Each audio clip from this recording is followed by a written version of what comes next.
It's just 3 months since it lost the Scottish independence referendum, but the SNP says it's added almost 70,000 new members since that vote. By contrast, the supposed victor, Scottish Labour, is in a desperate state, struggling for support even in its old Glasgow heartlands. The party will elect a new leader at the end of this week, but with the general election looming, is it too late for a change of fortune? Our political editor, Gary Gibbon, has been to Glasgow to find out.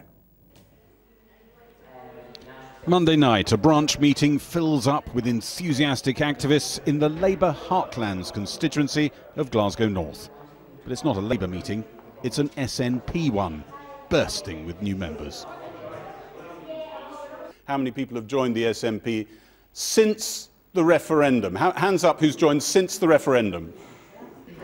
Most joined in the days immediately after the no vote they're desperate to reverse. Many are refugees from Scottish Labour. The agenda and minutes in front of you. One of my kind of things I would say is I'm a Labour Party supporter. I've never voted SNP in my life. I don't think I ever will. And then the more I said it, the more I thought, I wonder if that's actually true. What did they do wrong?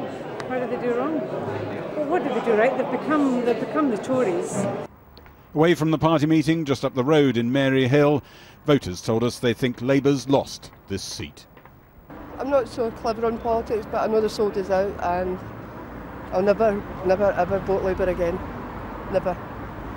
Sold us out big time. Family grew up Labour people, never be Labour again.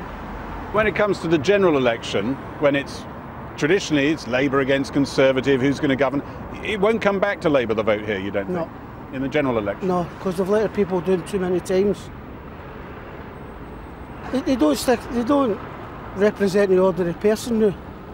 Some old party hands wonder if, after 2 defeats in the Scottish Parliament and now way behind in the polls, Scottish Labour could be at the abyss. You've been at the heart of the Labour Party for a long time. Could we be seeing it die in its birthplace? I hope not. But one of the questions that struck me after the 2011 defeat was the Labour Party past the point of no return? 3 years later, I still can't give you an answer to that question. Into this tricky terrain come 3 candidates for the Scottish Labour leadership. MSP Sarah Boyack trails well behind the 2 frontrunners. They sometimes sound like they're competing in attacks on the party they want to lead. Well, the Scottish Labour Party, I think, was complacent for a good while. And in 2007, when we lost the Scottish Parliament elections by a really narrow margin, we just carried on regardless. We thought, well, that won't happen again. And we're the Labour Party in Scotland. That can't happen twice. So we didn't listen and we didn't change. And in 2011, the Scottish public realised we hadn't changed. And they didn't tap us on the shoulder and say we weren't good enough. They hit us over the head with a giant mallet. Over the time, though, over a long period of time, we have seen, I think, Labour going away from its traditional supporters. People not seeing Labour as being representative of them and disappointed with Labour. A fortnight ago, these were the scenes at Glasgow's Hydro Centre. 12,000 people packing in to cheer the new SNP leader, Nicola Sturgeon. Yet again, all the buzz seems to be with the party that lost the referendum. If the Scottish Labour Party could pull together all the members it has in Scotland, it might just struggle to fill the Hydro. The SNP, though, have had an extraordinary surge in new members since the referendum. They lost. They could fill the Hydro 8 times over, with membership now approaching 93,000. Paul Sinclair thinks Labour is paying the price for years of internal power games and feuding. In the days when you could weigh the vote and nobody would imagine Labour would ever lose, what was the point of recruiting in a local Labour Party? If you had 300 members, only 100 of whom were active, and you controlled 60, why would you dilute your power when you can choose the councillors, choose the parliamentary candidate by getting in people from outside? Even if, as expected, it's Jim Murphy, the Blairite, who wins the leadership here, he'll try to connect with voters with some more left-of-centre policies.